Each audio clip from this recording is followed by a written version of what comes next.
Hi guys, Shiv here.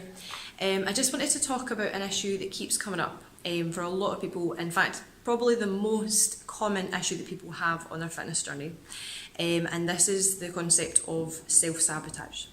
So that's like when you know roughly what to do, you know kind of what to eat, what not to eat, you know roughly training wise where to start, but you just don't. So it's when you have had a busy day at work, you're driving and you just wave as you go past the gym. Or things like, yep, you know you should be eating roughly, you know, your fruits and veg, your lean meats if you're a meat eater, but you decide to have a donut. So things like that. So it's like the obvious things that you shouldn't or you don't want to be doing, that you just keep doing anyway, and then you're like, why have I done this? I've just had one donut, I'm just going to have another 3 because I'm stressed because I've had one donut. So this thing of self-sabotage is really, really common. It's common in people that I've worked with in classes, personal training, people that contact me even just for a little bit of advice. I think it happens for 2 main reasons. The first one is having difficulty with making your new habits and that kind of mindset shift, that identity shift of being that person who has these new habits. So I'll talk about that one in a wee second. But the second one, and probably the most common, is the fear of, I was going to say fear of failure, but it's not really. It's like the fear of trying your best and still failing. So if you can imagine where you are just now, which is like I'd assume isn't at your goal just yet. It's uncomfortable, it can be a little bit painful, but it's like the devil you know. So it's like the whole better the devil you know kind of concept. So you're not happy there, but you know you can survive there and you're not hurting there. You know what's what, where you are, whether that's lack of sleep, feeling tired, feeling groggy, eating rubbish, not drinking enough water, just not feeling generally well, but knowing what that place feels like. When people start to make a change, sometimes they start off really like full gusto, feeling great. When it hits the kind of 2-month, 3-month mark, that's when people kind of fall sideways, because that's when they're like, what if subconsciously, what if I try my best and I still don't achieve my goal? Because that's more painful than even not going for the goal. So that's where a lot of people decide to kind of, ostrich head in the sand, ignore what they've promised themselves to do and just decide, actually that's not really worth it right now, or I'm too busy for that right now. And it comes back to that whole pain of, what if I give it my all and I still don't succeed? Okay, so that's something that's really, really common. And if you find that yourself, like pop something in the comments below. I'd love to hear if you think, actually I'm doing that, actually I'm protecting myself from that pain that might happen. Because anything unknown to us is painful, or it feels, we overstimulate fear a lot, so we tend to go, oh no, I don't know what that feels like, that might be bad.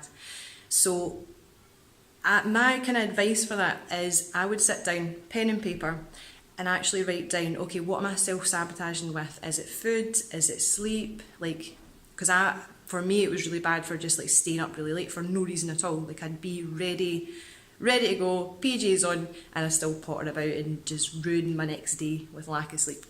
So you have to kind of go, right, these are the habits where I'm self-sabotaging, where it's not working for me. And you almost want to rebuild a positive relationship with your goal again. So even writing down what kind of drives you towards your goal, what's exciting about your goal, and focusing on that. And even in every step of the journey, getting really excited about the process and thinking, yeah, I'm seeing a difference.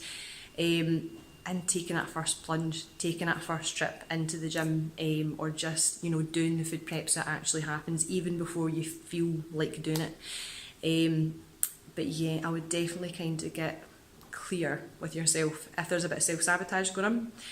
And if you think you might be protecting yourself from the unknown, and sometimes even just knowing that, you're like, okay, right, let's write down my goal and write it down in a way that's really exciting, not scary. Like, try and think about the you that's already reached your goal and how amazing that feels. And write down, rather than I want to lose 10 pounds or I want to be a size, whatever, write down what that feels like. So like for me, I would be like, I'd maybe put down the dress size or how I want to look, but then underneath I'd be like, then I'd feel great, I'd feel full of energy, I'd feel confident. It would change the way I'm in with like people, meeting new people, and just try and assign more positive kind of feelings to your goal. And the more you can do that, the less painful it feels subconsciously, and the more comfortable you can ease yourself into those habits. That's kind of like bringing me on to the first one that I spoke about, which is the changing your self-identity for your goal. So especially if you've been the kind of person where you're like, oh, I'm lazy, or I'm this, or I'm that, or I don't like exercise, or I don't eat well, like blah, blah, blah. I'm not a gym bunny. You kind of put yourself in this box of this is the way I am and there's no change in that. So on the road to your goal, especially when you hit the kind of first month, second month mark, you want to start to change your identity a wee bit and start to go, actually, yeah, I'm the person who can do this, because we are, like, it just takes time to learn it. And a lot of the time we're not given enough space and time. Like if it doesn't happen within a couple of weeks, we're like, oh, I'm a bad person for not making it happen. They make that happen because they're that kind of person, they're just fit and healthy. Everyone goes through that kind of uncomfortable phase where they're making new habits and new changes.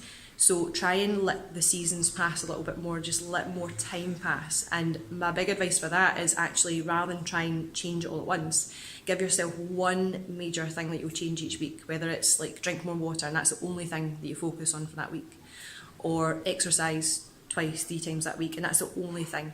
If you tell yourself, right, I'm going to exercise every day, I'm going to do yoga, I'm going to get more flexible, I'm going to get stronger, I'm going to do more cardio, I'm going to eat more veg, I'm going to eat more protein, I'm going to cook all my meals, I'm going to drink loads of water, I'm going to sleep well, you won't make any of those things happen.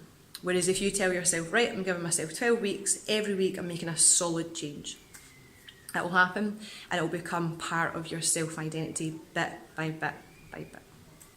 The major thing I would do for this, guys, is if you're not planning, if you're not checking in constantly with your goal, then it won't happen. You'll get really like hyped up at the start and thinking, yeah, I'm going to do this, and then it'll fall by the wayside because it doesn't last long. That kind of feeling of that explosive kind of motivation, you need to kind of almost like reinvent that.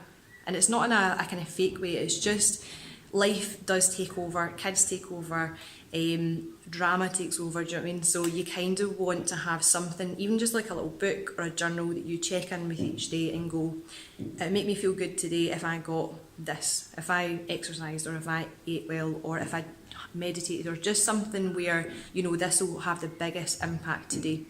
And the feeling of ticking it off, and then like 12 weeks say pass and you've made those changes and you've been that person and you've stuck to it because you've had a black and white, like, you know, structure and accountability, say, in front of your eyes. So that's my biggest thing. I know I go on and on about journaling, but it totally works for me. There's loads of apps out there. There's also, you can use like Google Docs as well. So that kind of helps. What I would do is put a wee thing in the comments below, or even PM me if it's something quite personal, and check in and just say it out loud to another human or another like format, another forum I should say, and that will help as well, just kind of start you off on your wee starting point. So hope this has helped today, guys.